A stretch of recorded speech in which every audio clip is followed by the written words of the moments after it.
اور میں یہ 3 شعر کے ساتھ انشاءاللہ اس مائک کو حضرت کی خدمت ناز میں پیش کرنے کی سعادت حاصل کروں گا کہ میدان میں آ جائے تو ٹلتا نہیں ہے، میدان میں آ جائے تو ٹلتا نہیں ہے، یہ ایسا سورج ہے جو کبھی ڈھلتا نہیں ہے۔ کون کہتا ہے کہ سید سردار نہیں؟ کون کہتا ہے کہ سید سردار نہیں؟ سید کا لقب کبھی بدلتا نہیں ہے، سید کا لقب کبھی بدلتا نہیں ہے۔ اور خریداروں سے کہہ دو قیمت نہ لگائیں، خریداروں سے کہہ دو قیمت نہ لگائیں، خون علی بہتا ہے بکتا نہیں ہے۔ پرجوش نعرے تکبیر و نعرے رسالت کے ساتھ استقبال کریں۔ نعرے تکبیر، نعرے رسالت، علماء اہل سنت، مسلک اعلی حضرت، نعرے تکبیر، نعرے رسالت، نعرے حیدری، نعرے حیدری، نعرے حیدری۔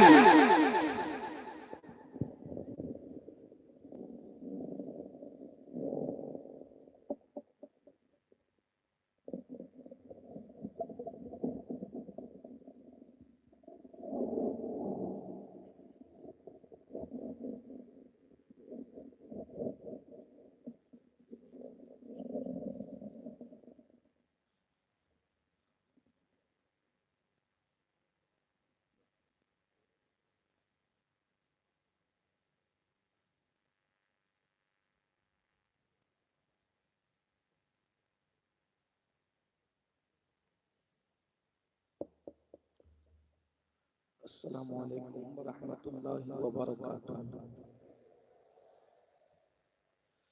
الحمد للہ رب العالمین والعاقبۃ للمتقین والصلاة والسلام علی سید الانبیاء والمرسلین وعلی آلہ واصحابہ الطیبین الطاہرین، اما بعد فاعوذ باللہ من الشیطان الرجیم، بسم اللہ الرحمن الرحیم۔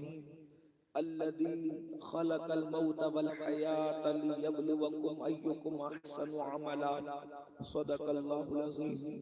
غوث اعظم بمن بے سرو ساما مدد، قبلہ دین مدد، کعبہ ایمان مدد، انتظار کرم تست من عینی رائے، خدا جو و خدا بینو خدا دا مدد۔ بگردہ بے بلا افتاد کشتی، ضعیفان و شکستہ رات پشتی، بحق کے خواجہ عثمان ہارون، مدد کن مدد کن مدد کن یا معین الدین چشتی۔ انتہائی احترام و عقیدت کے ساتھ اپنے اور ساری کائنات کی مرکز عقیدت انیس بے کساں ساز دردمندہ، ہم غریبوں کے غم گسار، ہم فقیروں کی سرور، شیخ کرم نوبہار شفاعت، دولہا نوشے بزم جنت، دانائے سبل مولائے کل خلق الرسل، سنوے سیدہ وجہ مقام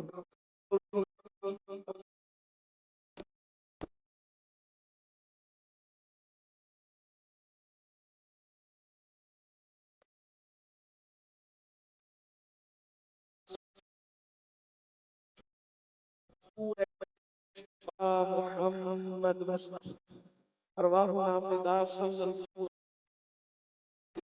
علیہ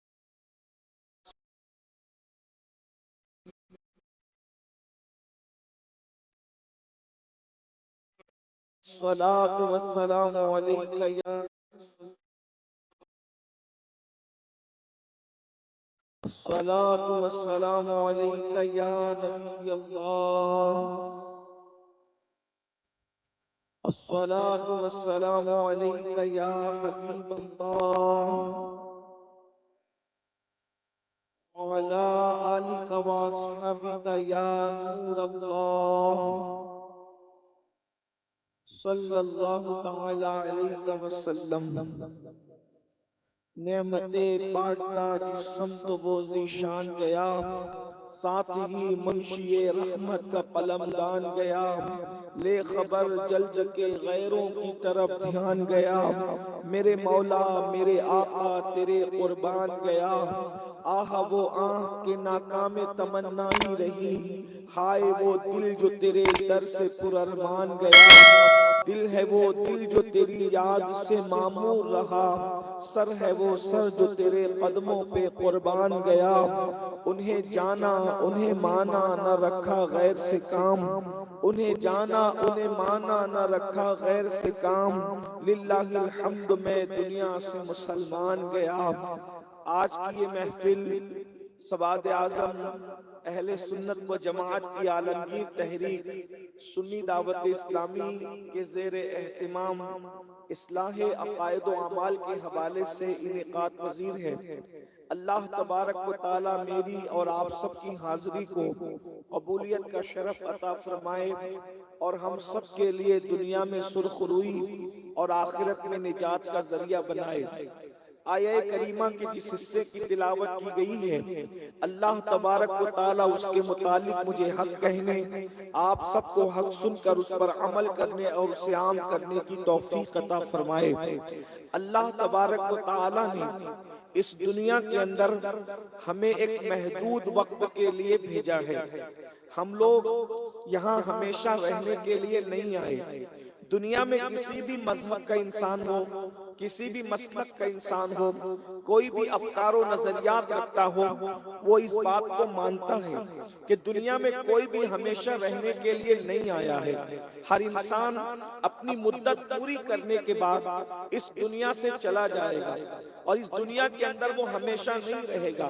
ہم سے پہلے ہمارے باپ دادا رہتے تھے، ان سے پہلے ان کے باپ دادا رہتے تھے، ان سے پہلے ان کے باپ دادا رہتے تھے، اور پھر وہ دنیا سے چلے گئے، دنیا سے رخصت ہو گئے۔ محلوں میں رہنے والے وہ بھی دنیا سے چلے گئے، جھوپڑوں میں رہنے والے وہ بھی دنیا سے چلے گئے، علم والے وہ بھی دنیا سے چلے گئے، ان پڑھ وہ بھی دنیا سے چلے گئے، جو نیک اعمال کرتے تھے وہ بھی دنیا سے چلے گئے، جو جرائم اور پاپ کرتے تھے وہ بھی دنیا سے چلے گئے، اور ایک دن ہمیں بھی دنیا سے چلے جانا ہے۔ آخر اللہ نے جب زندگی کو پیدا ہی کیا تھا تو پھر موت کو کیوں پیدا کیا، اور جب موت کو پیدا کیا تو زندگی کو کیوں پیدا کیا؟ تو اللہ رب العزت موت و حیات کا فلسفہ اپنی مقدس کتاب کے اندر یوں بیان فرماتا ہے، الذی خلق الموت والحیات لیبلوکم ایکم احسن عملا، کہ ہم نے زندگی اور موت کو پیدا کر کے انسان کا امتحان لیا ہے کہ ہم تمہیں جانچیں، تمہیں آزمائیں، تمہارا امتحان لیں کہ کون تھوڑی سی زندگی کو پا کر اچھا عمل کرتا ہے۔ بہت مختصر سا وقت لے کر کے آئے ہیں، اور اللہ کیا فرما رہا ہے؟ ہم نے زندگی اور موت اس لیے پیدا کیا تاکہ ہم تمہیں آزمائیں، ہم تمہارا امتحان لیں، ہم تمہاری جانچ کریں کہ کون تھوڑی سی زندگی کو پا کر اچھا عمل کرتا ہے۔ اس کا مطلب یہ ہے یہ جو 60 سال کی، 70 سال کی، 80 سال کی مختصر سی عمر ہم نے پائی ہے، یہ تھوڑی سی عمر ہے، یہ بہت زیادہ نہیں ہے۔ 100 سال تک تو اب زیادہ لوگ جیتے بھی نہیں ہیں، 60-70 سال ہی کے اندر لوگ دنیا سے چلے جاتے ہیں۔ اللہ اکبر! اندازہ تو فرمائیں یہ مختصر سی زندگی کیوں ہے؟ پہلے میں آپ کو بتاؤں، یہ زندگی یقیناً مختصر ہے اور بہت تھوڑی سی ہے، بہت قلیل ہے۔ صوفیاء کرام زندگی اور موت کے فلسفے کو یوں سمجھاتے نظر آتے ہیں، حالانکہ فقہی طور پر اذان ولادت اور نماز جنازہ میں فقہی کوئی تعلق نہیں ہے، کوئی ربط نہیں ہے، لیکن صوفیاء کرام اس فلسفے کو سمجھاتے ہیں۔ جب کسی مسلمان کے گھر میں بچے کی ولادت ہوتی ہے، جب کسی مسلمان کے گھر میں بچہ پیدا ہوتا ہے تو اس کے دائیں کان میں اذان پڑی جاتی ہے اور اس کے بائیں کان میں اقامت پڑی جاتی ہے، اور جب کسی مومن کا انتقال ہوتا ہے، جب کسی مسلمان کا انتقال ہوتا ہے تو پھر اذان نہیں ہوتی، اقامت نہیں ہوتی، سیدھا نماز جنازہ ہو جاتی ہے۔ اللہ اکبر، وہاں اذان نہیں ہے، نماز ہے، اور یہاں اذان اور اقامت ہے اور نماز نہیں ہے۔ اس فلسفے کو صوفیہ یوں بیان کرتے ہیں گویا کہ مسلمان کے گھر میں پیدا ہونے والے بچے کو پہلے ہی بتا دیا جاتا ہے، اے بچے تیری اذان بھی ہو چکی ہے، تیری اقامت بھی ہو چکی ہے، اب تیری نماز جنازہ ہونے والی ہے۔ اقامت اور نماز جماعت کے درمیان جتنا وقت ہے بس وہی تیری زندگی ہے، اتنا مختصر سا ٹائم ہے، اتنا مختصر سا پیریڈ ہے۔ اب اس وقت میں تجھے کیا کرنا ہے؟ ان الابرار لفی نعیم وان الفجار لفی جحیم۔ اب تیرے اوپر چھوڑ دیا گیا ہے، تو جنتی بنتا ہے یا جہنمی بنتا ہے۔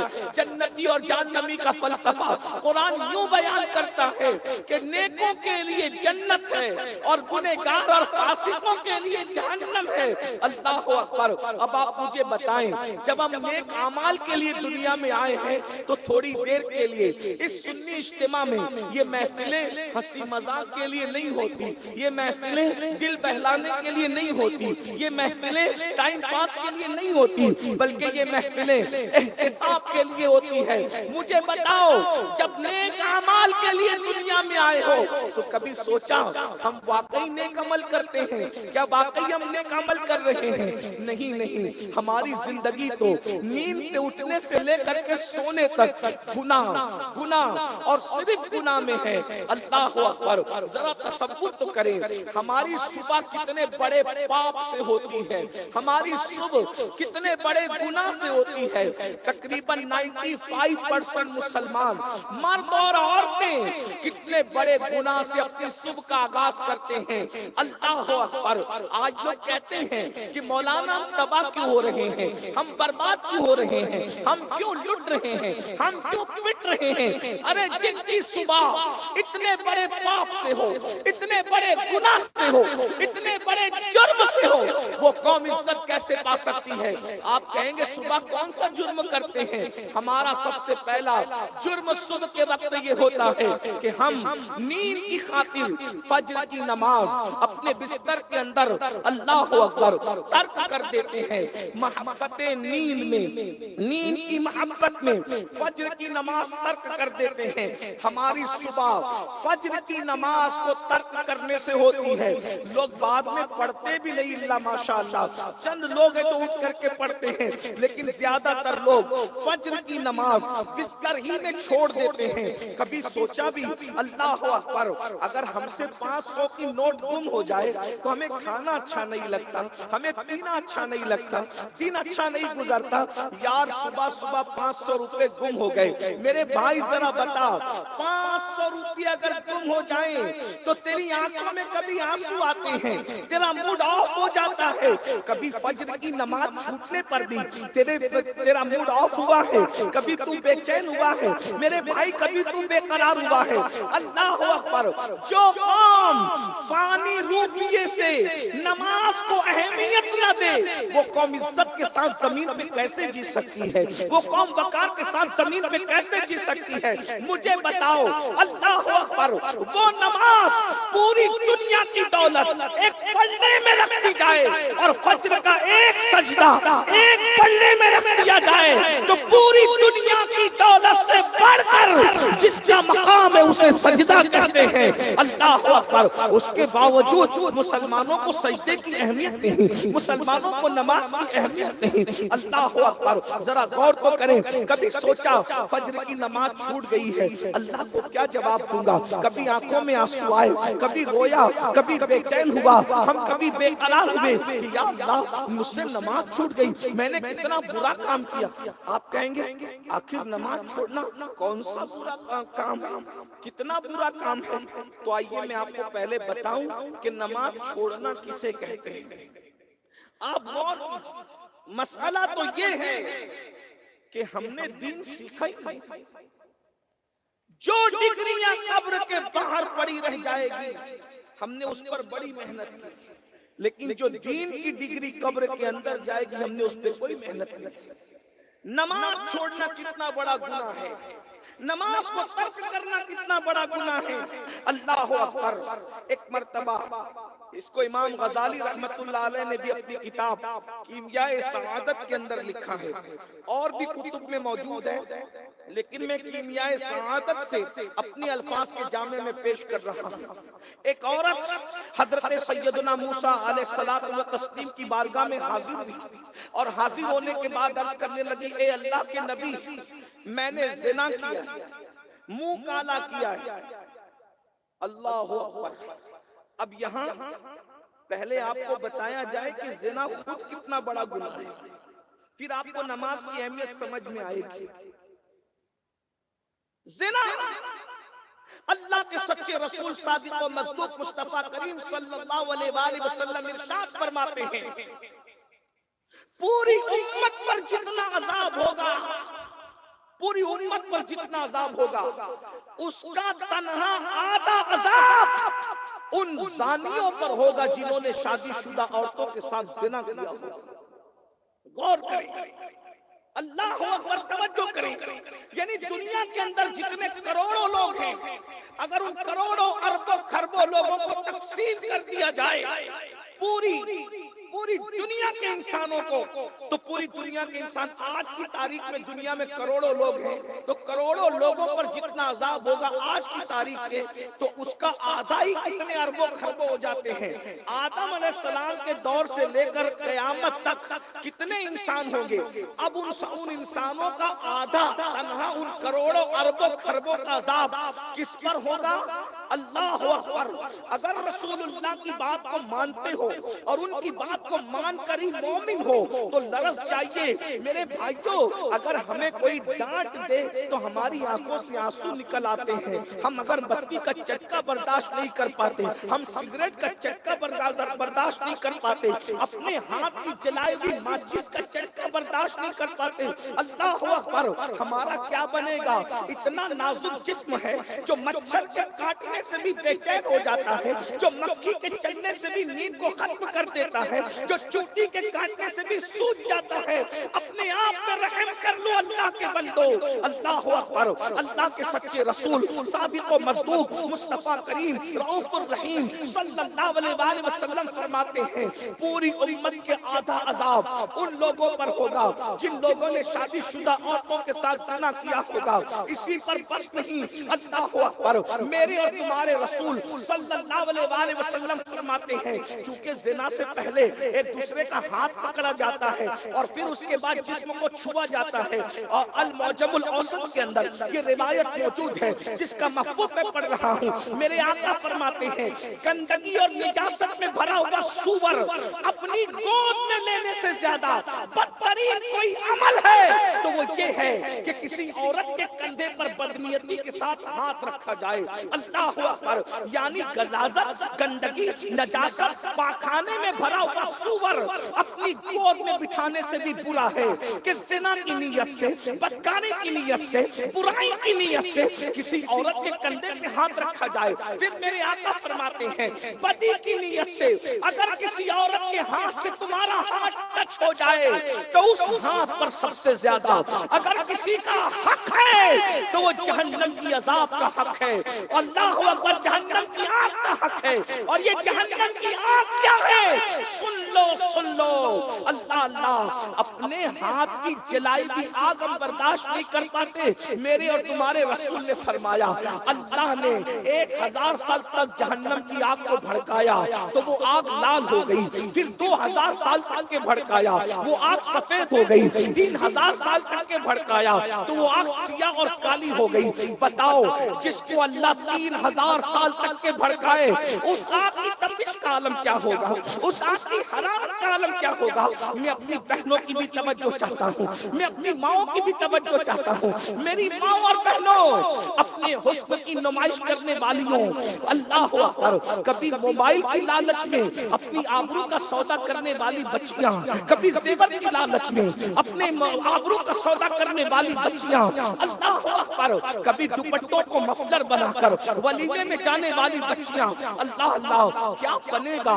اللہ اکبر، یہ دنیا ہی سب کچھ نہیں ہے، یہ دنیا کی رنگ ریلیاں ہی سب کچھ نہیں ہے، یہ دنیا کی راحتیں ہی سب کچھ نہیں ہے، ارے جگہ جی لگانے کی دنیا نہیں ہے، یہ عبرت کی جا ہے، تماشا نہیں ہے، جا کر کے دیکھو بڑے بڑے محل بنانے والے، آج ان کی قبروں پر کوئی فاتحہ پڑھنے والا نہیں ہے، اللہ اکبر، ذرا تصور تو کرو، دولت کے نشے میں خدا کے غضب کو چیلنج کرنے والوں، جوانی کے نشے میں خدا کے غضب کو چیلنج کرنے والوں، اللہ کے غضب کو چیلنج کرنے والوں، سن لو کسی میں بھی اللہ کا عذاب برداشت کرنے کی طاقت نہیں ہے۔ میرا اللہ فرماتا ہے ان بطش ربک لشدید، تیرے رب کی پکڑ بڑی سخت ہے۔ اللہ اکبر، جب وہ پکڑ کرنے پر آتا ہے تو نسب نہیں دیکھتا، جب وہ پکڑ کرنے پر آتا ہے خاندان نہیں دیکھتا، خطہ نہیں دیکھتا، قبیلہ نہیں دیکھتا،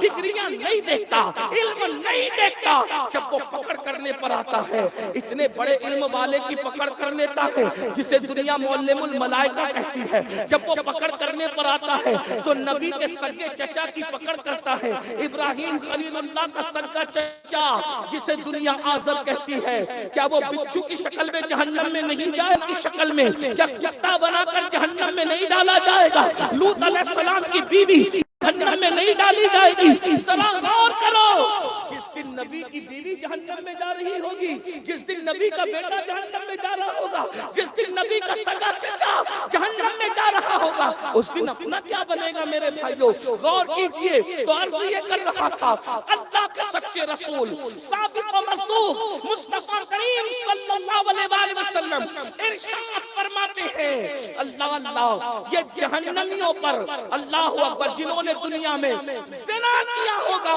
اللہ اکبر، وہ بھی شادی شدہ عورتوں کے ساتھ، ان پر نصف عذاب ہوگا، پوری امت کے برابر نصف عذاب۔ اور دوسری بات، ان کی آنکھوں میں آگ کی سلاخیں پھیری جائے گی۔ اس حدیث کو فقی ابو اللہ سمرقندی رحمت اللہ علیہ اپنی کتاب میں لکھتے ہیں کہ زانیوں کی آنکھوں میں آگ کی سلاخیں ڈالی جائے گی۔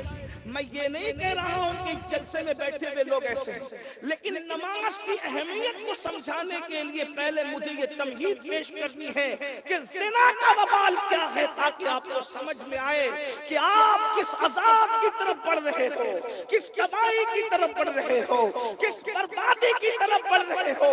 اللہ اکبر، زانیوں کی آنکھوں میں آگ کی سلاخیں ڈالی جائے گی۔ کس نے کہا؟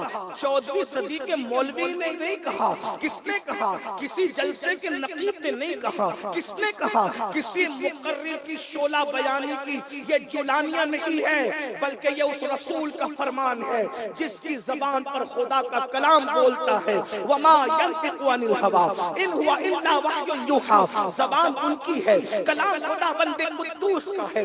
اللہ اکبر، میرے بھائیوں، کبھی سوچا، میری بہنوں کبھی سوچا، اللہ کے رسول فرما رہے ہیں زنا کرنے والوں کی آنکھوں میں جہنم کی آگ کی سلاخیں ڈالی جائے گی۔ چھوٹا سا تنکا اگر آنکھ میں چلا جائے تو آنکھیں سوج جاتی ہے، آنکھیں لال لال ہو جاتی ہے۔ اپنی ہی پلک کا بال اگر آنکھ میں چلا جائے تو آنکھوں کا کیا حال ہوتا ہے؟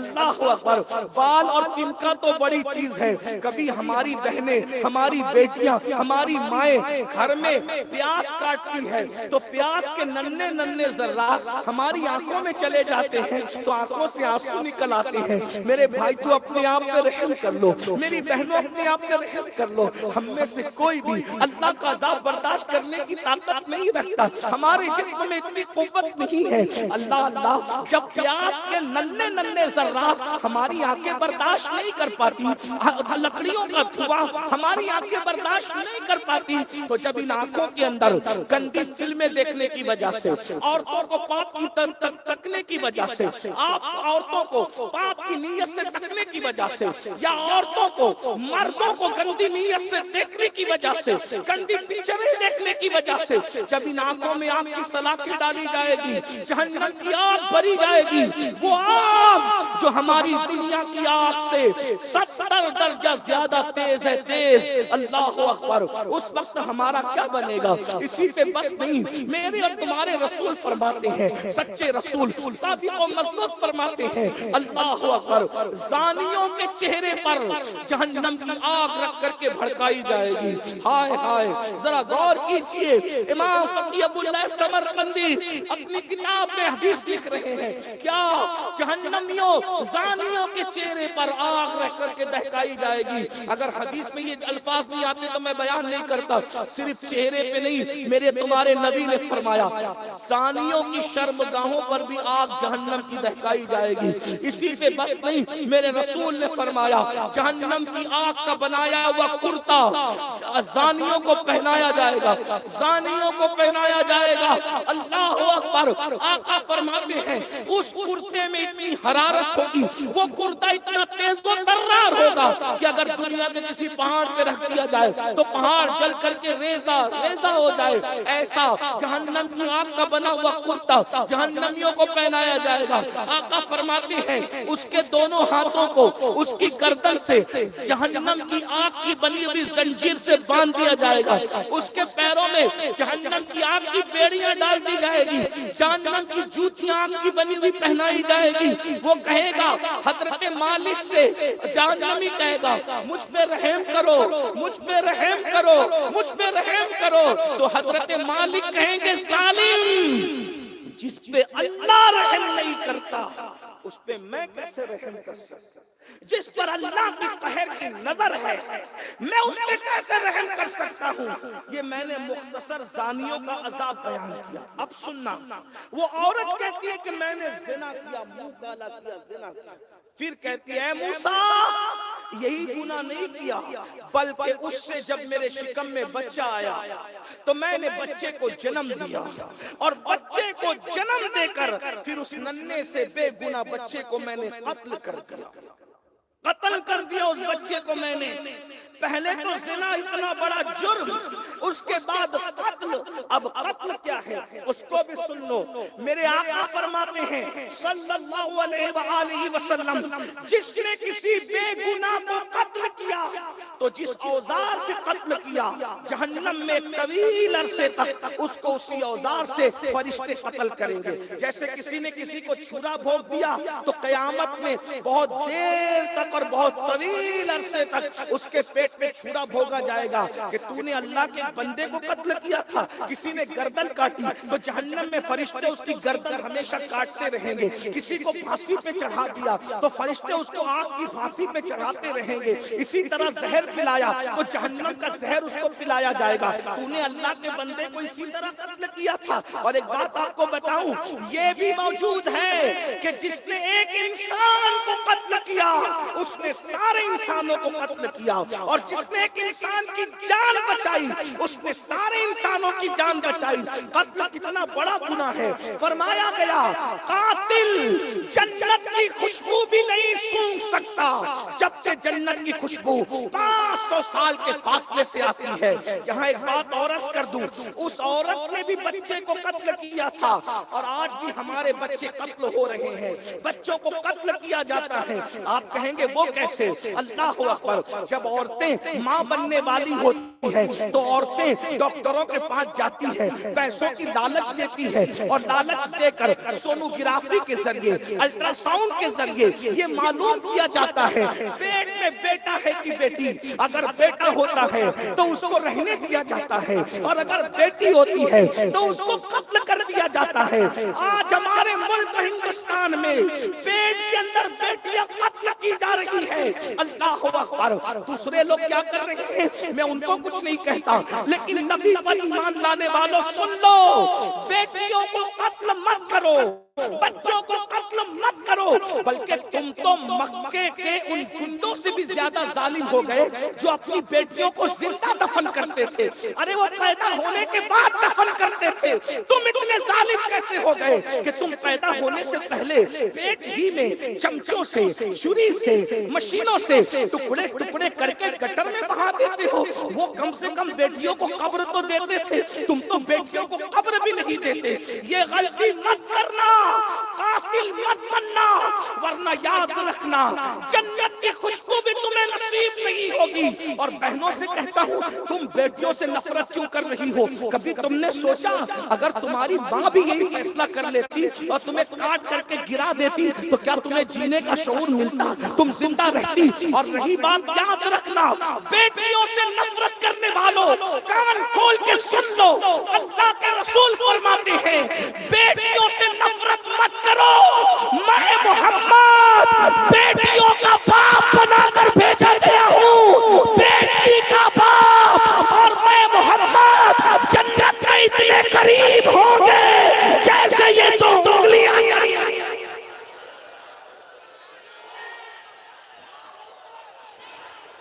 اتنا اشارہ کیا, اتنا اشارہ کیا, جیسے یہ دو انگلیاں قریب ہیں ویسے میں اور بیٹی کا باپ قریب ہوں گے. شرط یہ ہے کہ وہ بیٹی کی پیدائش پہ نفرت نہ کرے, بیٹی کی پیدائش پہ ناراض نہ ہو. اللہ اللہ فرمایا بیٹی پیدا ہو تو خوشی کرے, بیٹی پیدا ہو اچھا نام رکھے, بیٹی پیدا ہو اچھی تربیت کرے اور اچھے گھرانے میں اس کی شادی کر دے. ایسا باپ اور میں محمد روح فدا صلی اللہ علیہ وآلہ وسلم ایسے قریب ہوں گے, کیا مزہ آئیں گے. ذرا بیٹیوں کے باپ تمہیں مبارک ہو. آقا فرماتے لیکن کون ایسے قریب ہوگا جو بیٹیوں سے نفرت کرتا, جو بیٹیوں پہ ظلم نہیں کرتا, جو بیٹی کی پیدائش پہ منہ نہیں اتارتا. اور آپ کو پتا ہے بیٹی کی پیدائش سب سے بڑا برکت کا تعویذ ہے. اللہ کے رسول صلی اللہ علیہ وآلہ وسلم فرماتے ہیں جب کسی کے گھر میں بیٹی پیدا ہوتی ہے تو فرشتے اس کے گھر میں نازل ہوتے ہیں اور چاروں طرف سے اس بیٹی کو گھیر لیتے ہیں اور اس کے سر پہ ہاتھ رکھ کے کہتے ہیں اے کمزور جان سے پیدا ہونے والی کمزور جان, جب تک تو اس گھر میں موجود رہے گی ہم رحمت کے فرشتے تیرے ساتھ ساتھ اس گھر میں موجود رہیں گے. غور تو فرمائیں, آج بچیوں کا قتل ہو رہا ہے, گاڑیوں پہ لکھا ہوتا ہے بیٹی پڑھاؤ بیٹی بچاؤ, بیٹی پڑھاؤ. میں یہ بھی کہہ دوں لوگوں کو 1400 سال کے بعد جو بات سمجھ میں آئی نا, بیٹی بچاؤ بیٹی پڑھاؤ, میرے نبی نے 1450 سال پہلے بیٹیاں بچا کر بھی بتا دیا, بیٹیاں پڑھا کر بھی بتا دیا. یعنی دنیا 1400 سال کے بعد جہاں پہنچتی ہے, اسلام 1400 سال پہلے وہاں سے گزر چکا ہوتا ہے. ایک بات آپ کو بتاؤں, آج کسی مذہب میں بیٹی کی اتنی عزت نہیں ہے جتنی مذہب اسلام میں ہے. کیا عزت ہے ہمارے یہاں بیٹی کی.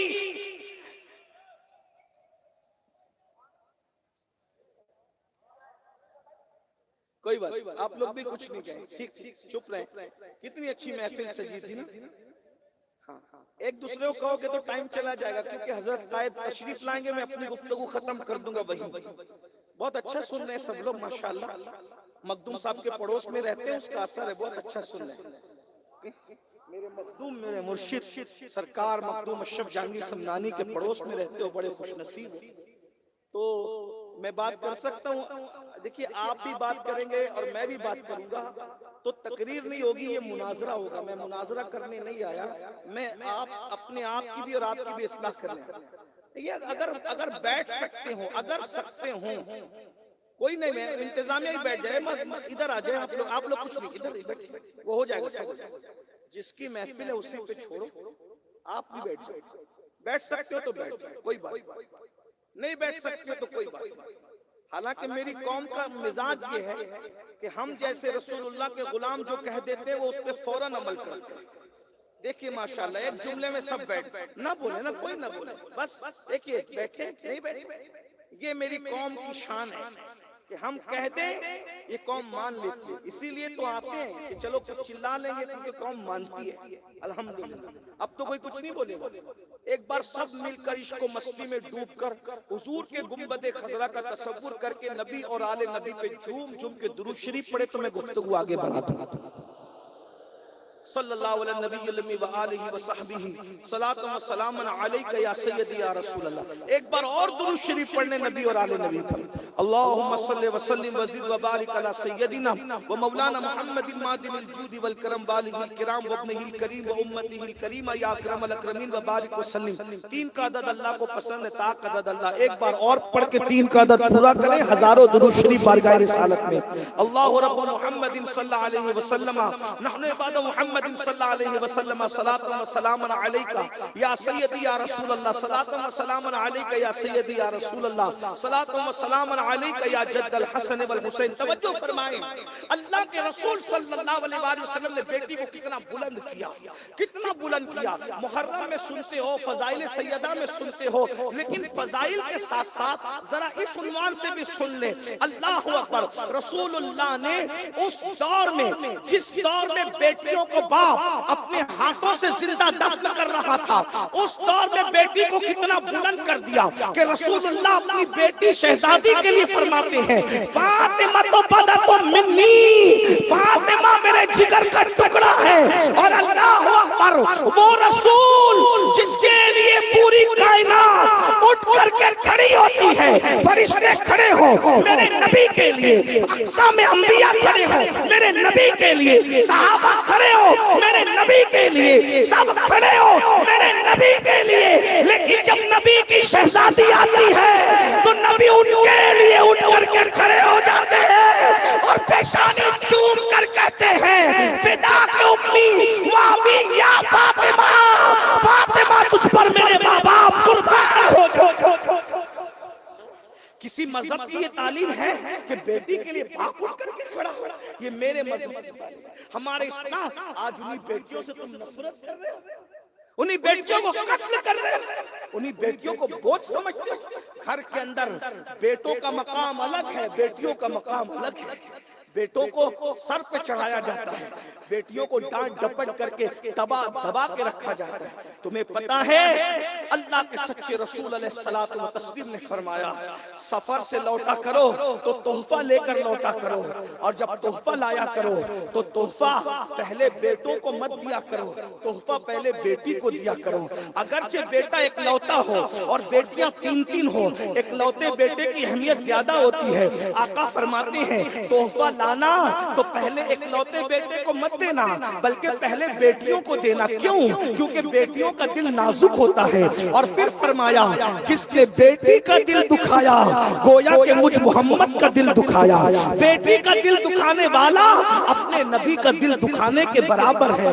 ذرا غور تو فرمائے، اس لیے بیٹی کو رذیل نہ سمجھو، ذلیل نہ سمجھو۔ بیٹیاں کیا ہے؟ جب بیٹی پیدا ہوتی ہے اللہ مدد کرتا ہے اس کے باپ کی، اور بیٹی پیدا ہوتی ہے رحمت کے فرشتے اترتے ہیں، جنت کی بشارت ملتی ہے۔